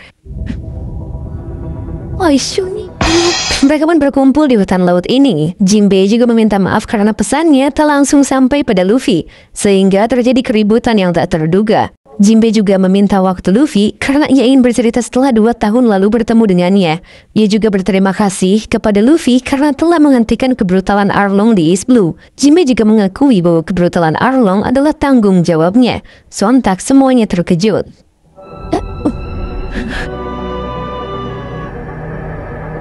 Di sisi Robin, ia masih terus menelusuri hutan lebih dalam. Menurutnya, bagian sejarah yang hilang seharusnya tersembunyi di tempat tenang ini selama berabad-abad. Dan akhirnya, ia menemukan poneglyph di pulau manusia ikan ini. Sedangkan para pasukan Neptune dan 2 mantrinya berhasil kabur, ia akan membentuk pasukan baru dengan Fukaboshi dan kembali ke istana untuk menyelamatkan sang raja. Di Bukit Fish Valley, warga disuruh menginjak foto Ratu Otohime oleh kapten divisi bernama Ikaros. Di kota pabrik permen juga sama, inovasi di sana dipimpin oleh kapten divisi bernama Daruma. Begitu juga di aula kebudayaan dipimpin oleh Yozo. Di pusat perbelanjaan, kapten divisi Zeo juga memimpin invasinya. Di kota kincir dusun juga sama, tapi kebetulan Fukaboshi ada di sana dan langsung menghajarnya. Di Bukit Koral, para warga terus panik karena kerajaan mereka diinvasi para bajak laut.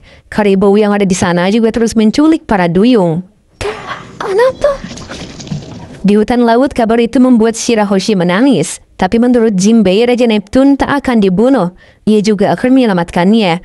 Nami juga terus meminta penjelasan soal tanggung jawab Jinbei atas kebrutalan Arlong. Dan Sanji juga memperingati Jinbei untuk berhati-hati dalam ucapannya. Karena Nami dan kampung halamannya adalah korban dari kegilaan Arlong di East Blue. Tentu Jinbei terkejut. Bahkan Hachi juga mengakui bahwa kekacauan yang mereka buat tak akan bisa disembuhkan dengan apapun. Mendengarnya saja, Nami jadi teringat kembali keluarga kecilnya dulu. Ya, tadi sana, Seste. Ketika ia kehilangan ibu angkatnya dan harus bekerja sejak kecil dengan Arlong sebagai pembuat peta, bahkan janji yang Arlong buat tak pernah ditepati dengan serius olehnya. Tapi Nami tetap berpikir rasional, di mana ia juga cukup paham pandangan manusia terhadap manusia ikan setelah ke Sabaudi, di mana Kemi diculik. Ia juga tak percaya dengan apa yang ia lihat saat itu. Uniknya, Sabaudi Par juga sama dengan Arlong Par. Hachi yang mendengarnya sampai berlutut. Bahkan untuk dimaafkan Nami saja, ia tak mampu menerima maafnya. Hachi juga sedikit menceritakan masa kecilnya, di mana saat itu Arlong, Chow, Robi, dan dirinya mencoba untuk mengetahui kehidupan manusia di daratan. Soal saling membencinya manusia dan manusia ikan juga sudah terjadi sejak lama. 200 tahun yang lalu, kerajaan Ryugu juga menjadi salah satu bagian dari negara pemerintahan dunia, dan mereka membina hubungan baik dengan manusia. Raja juga turut serta ikut rapat pertemuan pemimpin dunia. Meskipun begitu, manusia tetap tidak menyukai manusia ikan. Dan juga menambahkan bahwa setelah era bajak laut dimulai, para manusia menebar ketakutan di penjuru pulau manusia ikan. Saat itu, pulau manusia ikan pernah jatuh ke tangan manusia. Dan Shirohige menyelamatkan pulau ini dengan mengklaim bahwa pulau tersebut adalah daerah kekuasaannya. Kedamaian pulau pun terjadi setelah itu. Tapi kebencian manusia pada manusia ikan tetap ada. Yang paling aneh adalah orang-orang berkuasa pun takut akan terjadinya perubahan. Meskipun pemerintah telah memperkecil jarak antara dua ras itu, tapi masih tetap ada orang dari pemerintahan yang melakukan hal yang tidak seharusnya dilakukan. Lalu suatu ketika muncullah dua orang yang mengubah harapan terhadap pulau manusia ikan. Pertama adalah Ratu Otohime. Ia adalah orang yang terus mencoba memberikan pengertian baik tentang manusia pada manusia ikan. Dan ia adalah Ibu Shirahoshi. Yang kedua adalah Fisher Tiger. Ia orang yang dengar lantang menyerukan pertentangan dengan manusia dan melanggar aturan dunia yang tak masuk akal. Ia juga sendirian membebaskan semua budak di Merejoa. Setelah itu, Fisher Tiger membentuk bajak laut matahari yang beranggotakan manusia ikan dan mantan budak. Salah satunya Jinbei, Arlong, dan juga Hachi. Setelah itu, Jinbei pun bersedia menceritakan awal bagaimana Arlong menginvasi desa Nami. Saat itu, 16 tahun yang lalu, di pulau manusia ikan ada seorang perampok. Bukan warga biasa yang menyelamatkan, tapi Ratu Otohime sendirilah yang menyelamatkan bocil itu dari perampok. Ia menggambar perampok itu sampai tangannya berdarah. Si perampok juga belum puas. Ia terus mengatakan bahwa keluarga kerajaan tak akan pernah mengerti sulitnya dirinya. Tapi Otohime terus menggambarnya sembari menangis. Otohime menangis karena ia juga salah sebagai keluarga kerajaan. Mengapa dirinya tidak tahu ada rakyatnya yang kesulitan sampai merampok? Tentu saja alasan perampokan itu pasti karena hidup mereka miskin dan tak bisa menghasilkan uang. Disitulah semua orang juga menangis haru karena keduanya sama-sama pengertian. Si perampok juga dibawa, sedangkan Otohime yang memiliki sifat ambisius dan penuh kasih sayang melanjutkan belusukannya. Ia juga berbicara dengan rakyatnya bahwa mereka harus lebih dekat dengan manusia dan memberikan pengertian baik. Baginya, tak semua manusia sejahat para bajak laut yang menculik manusia ikan, atau bangsawan yang memperbudak manusia ikan. Pasti ada banyak manusia baik di luar sana, karena keburukan itu hanyalah sebagian dari sifat individu makhluk saja baginya. Begitu juga dengan kebaikan. Jadi pasti banyak manusia baik juga, hanya saja mereka belum saling mengerti. Ratu Otohime juga meminta rakyatnya mengisi formulir untuk persetujuan pindah lebih dekat ke permukaan. Tapi para rakyat masih belum mau menerima hal itu, walau Ratu sendirilah yang berbicara. Jinbei yang masih jadi pasukan kerajaan juga mengatakan bahwa aksi Otohime akan sia-sia, karena sejarah tak akan bisa diubah. Setelah kegiatannya tadi, Ratu kembali ke istana dan disambut oleh anak-anaknya. Shirahoshi juga masih bayi saat itu. Sedangkan Raja Neptune dan dua menterinya masih mengobrol soal Otohime. Impian sang ratu adalah kehidupan yang sama seperti sejarah manusia ikan yang ditinggalkan pendahulu mereka. Tapi selama berabad-abad tak pernah terwujud. Para bajak laut juga minum-minum di bar duyung saat singgah di pulau ini. Diskriminasi tetap terjadi oleh manusia. Makanya Jinbei kadang melerai hal-hal itu. Jinbei juga memberitahu tempat yaitu distrik manusia ikan, di mana anak-anak yang tak ada hubungan darah tumbuh di sana. Sebagian besar anak-anak di sana mulai tak terkendali dan tak bisa diatasi lagi. Dan tempat itu menjadi area bebas hukum. Yang memimpin tempat itu adalah Fisher Tiger. Tapi ia pergi dari pulau untuk berpetualang. Cerita kembali dimulai. Saat itu Arlong mengambil kertas tanda tangan karena ia benar-benar tak setuju harus mendekat dengan manusia. Bahkan saking bencinya Arlong pada manusia, ia berani melawan pasukan kerajaan yang menghadangnya. Tapi Arlong nurut oleh Jinbei. Mereka sangat mengenal satu sama lain karena Jinbei juga berasal dari distrik Fishman. Jinbei sudah seperti abang-abangan bagi Arlong. Mereka adu bacot, tapi untungnya Visor Tiger pulang dan mengejutkan mereka semua. Mereka berdua juga dekat dengan Visor Tiger. Visor Tiger sudah seperti abang-abangan bagi Jinbei dan Arlong. Setelah itu Tiger melapor pada raja. Di sana ia melaporkan bahwa dirinya tak tahan dan membebaskan para budak. Kabar Tiger melawan Tenryubito dan mendapatkan nilai buruan tentu menjadi ketakutan dan tersebar di penjuru pulau. Jinbei juga berhenti jadi pasukan kerajaan. Arlong dan krunya juga bergabung dengan Visor Tiger untuk membentuk bajak laut. Untuk melawan dunia, Tiger juga menutup tanda budak di tubuh krunya, dan begitulah bajak laut matahari dibentuk. Tersebarnya kabar Tiger yang sendirian melawan Tenryubito dengan membebaskan para budak. Raja dan Ratu Otohime berdiskusi kembali. Apa yang Tiger lakukan bisa mencoreng nama manusia ikan. Bahkan akan sulit mendapatkan penerimaan dari manusia. Tapi Otohime mewajari hal itu. Ia merasakan kebencian Tiger yang memutuskan melakukan hal tersebut. Semua warga manusia ikan juga bangga dengan apa yang Tiger lakukan. Bahkan ketika Otohime berusaha mendapatkan tanda tangan warga, mereka menolak karena lebih pro pada Tiger. Di sisi Hoodie Jones dan rekan-rekannya juga sama. Mereka bangga akan hal itu dan berniat melakukan hal yang sama di masa depan nanti. Di sisi bajak laut matahari, Hachi melihat angkatan laut yang mendekati mereka. Tiger sebagai kapten pun meminta semuanya menyerang karena pasti angkatan laut itu juga mengincarnya.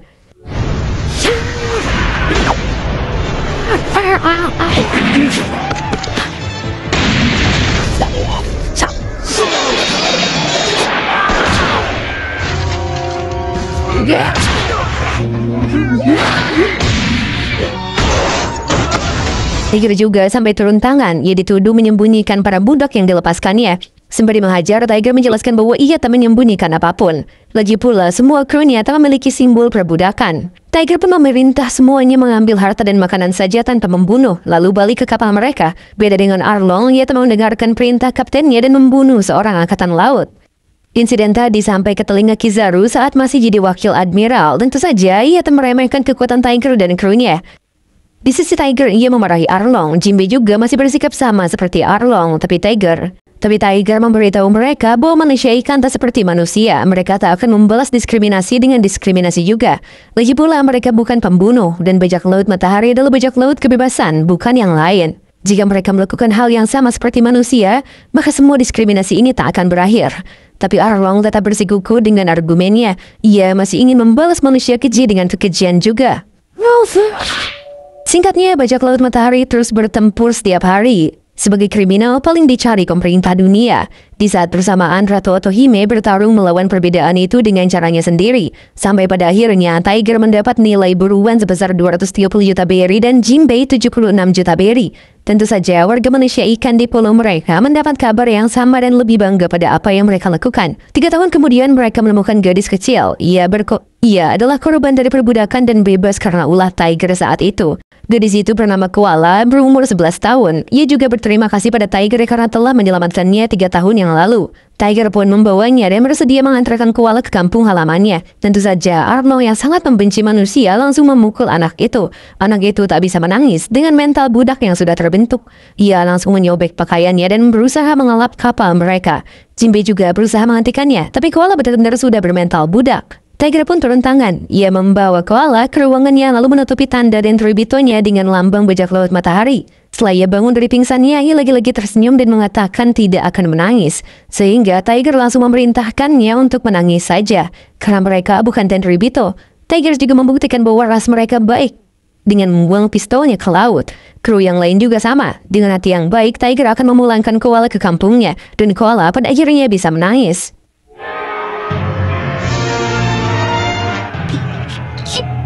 Singkatnya, mereka telah mendapat Eternal Pulse kampung halaman Koala. Sembari menuju ke sana, Koala juga dandani selayaknya perempuan. Arlong juga hanya diam saat kru yang lain bermain dengan Koala. Saat Koala lagi bersih-bersih, Aladdin meminta Hachi membiarkannya sejenak. Untuk menyembuhkan mentalnya, mereka harus perlahan-lahan mengobatinya. sedangkan Arlong masih menantang. Ia terus mengatakan bahwa koala juga sama seperti manusia yang lain. Jinbei akhirnya turut bicara karena sifat manusia menurutnya tak semuanya sama. Ia juga menanyakan koala mengapa ia takut pada mereka. Koala menjawab bahwa ia takut karena belum tahu apa-apa tentang mereka. Hachi pun berusaha mencairkan suasana dengan bermain bersama koala. Dengan adanya koala, semua kru juga menyukainya.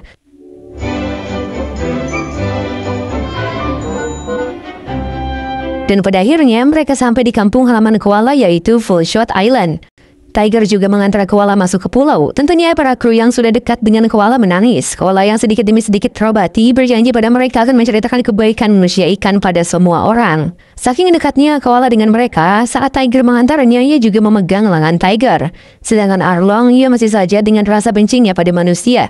Dan Jinbei sudah cukup berubah. Pada akhirnya, koala bisa kembali pada ibunya di desa itu. Tetapan orang desa juga masih sinis pada Tiger, padahal jelas-jelas ia mengantarkan koala ke kampung mereka. Tiger pun pergi sembari mendengarkan teriakan koala dengan terima kasihnya. Tiger pun berharap koala bisa jadi jembatan untuk hubungan kedua ras di masa depan. Dan ia dapat menceritakan perlakuan mereka pada manusia. Tapi tiba-tiba saja Angkatan Laut dipimpin Wakil Admiral Strawberry mengepungnya. Strawberry mengatakan bahwa mereka tahu kedatangan Tiger di pulau ini berkat orang-orang di pulau ini juga yang melapor. Di sisi Jinbei dan Arlong, mereka juga dikepung oleh Angkatan Laut di lautan. Jinbei yang tahu ada suara tembakan di dalam desa langsung berusaha ke sana sendirian dan menyerahkan kapal pada Arlong. Sedangkan warga di desa Koala malah berpesta ria. Tiger kalah, sedangkan Jinbei berusaha melawan Strawberry. Jinbei bisa menyelamatkan Tiger dan mereka semua kabur dengan kapal Angkatan Laut yang Arlong bajak. Tapi Tiger tak mau ditransfusi darah walau ia akan mati. Darah Tiger langka dan hanya ada darah manusia yang bisa didonorkan padanya di kapal itu. Tiger menolak ditransfusi darah manusia. Ia benar-benar tak mau dan lebih memilih mati daripada hidup dengan darah manusia. Pada intinya, ia mengungkapkan rasa sakit hatinya di sini. Ia juga mengatakan pada semua krunya bahwa saat petualangan terakhirnya kemarin, ia juga menjadi budak Tenryubito. Walau ia bisa membebaskan diri dari perbudakan, itu ia tak bisa melupakan kekejaman mereka. Ia yang juga setuju pada apa yang dilakukan Ratu Otohime, mungkin perdamaian akan didapatkan lewat generasi baru seperti koala yang belum tahu apa-apa. Ia juga tetap meminta semua krunya untuk tutup mulut dan tak memberitahukan siapapun atas apa yang manusia lakukan pada mereka. Baginya, di luar sana masih ada manusia yang tidak sama seperti yang mereka temui sejauh ini. Dengan tangisannya, ia mengatakan bahwa dirinya sangat membenci manusia, lalu tewas di depan krunya.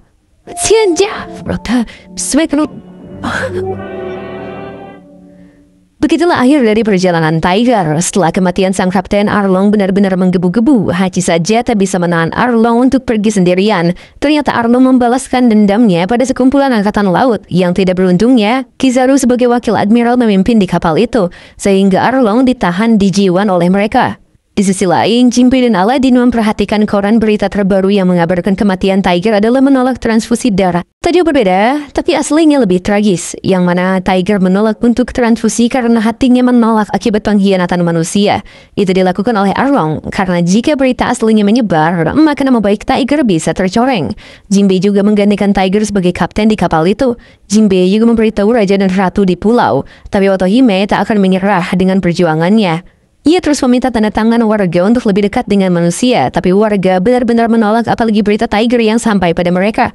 Ia tak pernah berhenti untuk berjuang, walau yang menandatangani sedikit. Singkatnya, beberapa manusia ikan menanyakan sudah berapa banyak tanda tangan yang ia kumpulkan selama 5 tahun ini. Ia mengatakan bahwa sudah terkumpul 1000 tanda tangan. Ia akan terus berjuang walau warga pulaunya ada sebanyak 5 juta orang.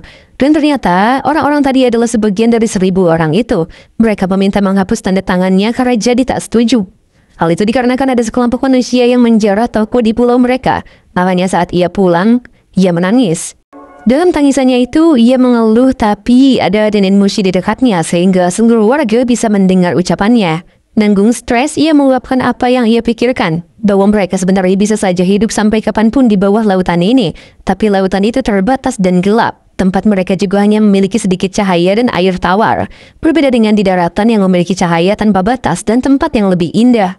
Di sisi angkatan laut, Kizaru tak menyangka Strawberry dikalahkan begitu saja.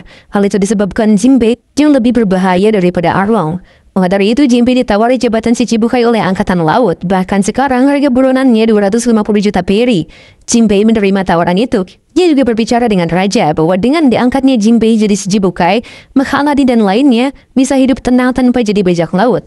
Terlebih, ia bisa jadi jembatan antara manusia, ikan, dan pemerintah dunia. Singkatnya, dengan jabatannya itu, Jinbei bisa mengeluarkan Arlong dari Impel Down. Setelah tahu semuanya, Arlong tetap menolak ikut dengan Jinbei. Ia akan membawa rekan-rekannya lagi seperti Hachi, Grob, dan Cho dalam bajak laut Arlong. Jika Jinbei tak setuju, Jinbei boleh membunuh Arlong sekarang juga.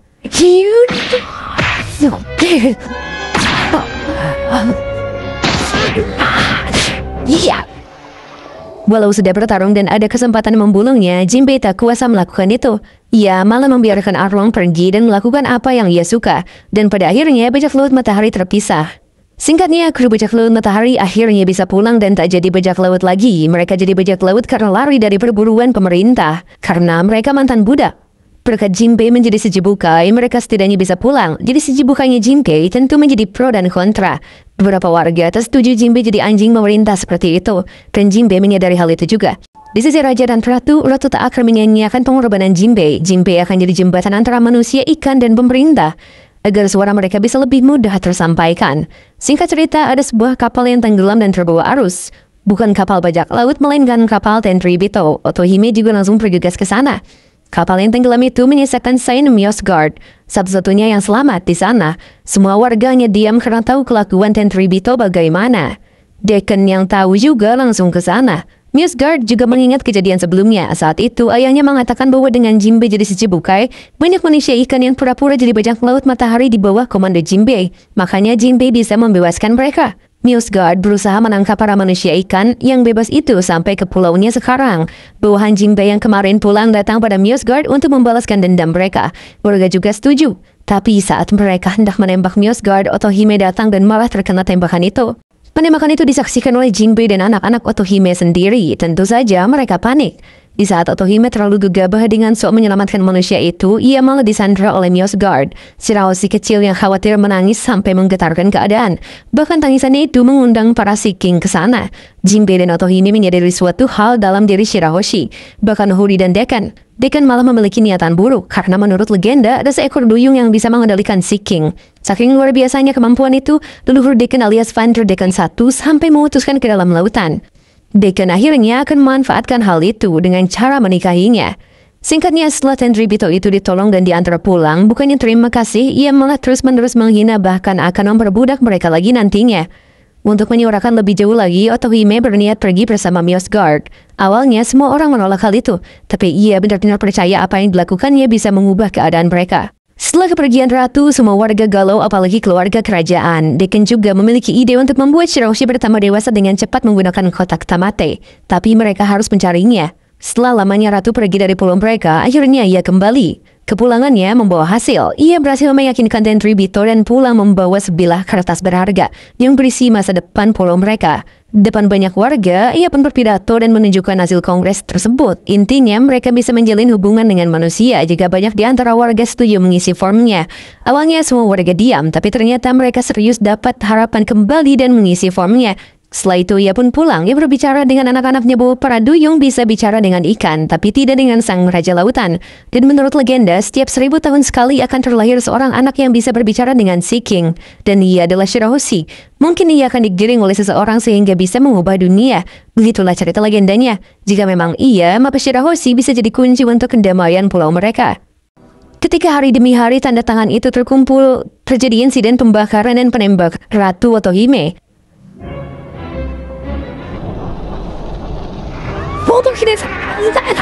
Dekan juga berhasil menandai Shirahoshi dengan lengannya dan ia harus kabur. Kritis di ambang kematian, Otohime lagi-lagi membuat Shirahoshi menangis dan membuat lautan bergetar. Tapi kakak-kakaknya berhasil menghibur Shirahoshi sehingga tak terjadi getaran apapun dan pada akhirnya Ratu Otohime mati di hadapan anak-anaknya sendiri.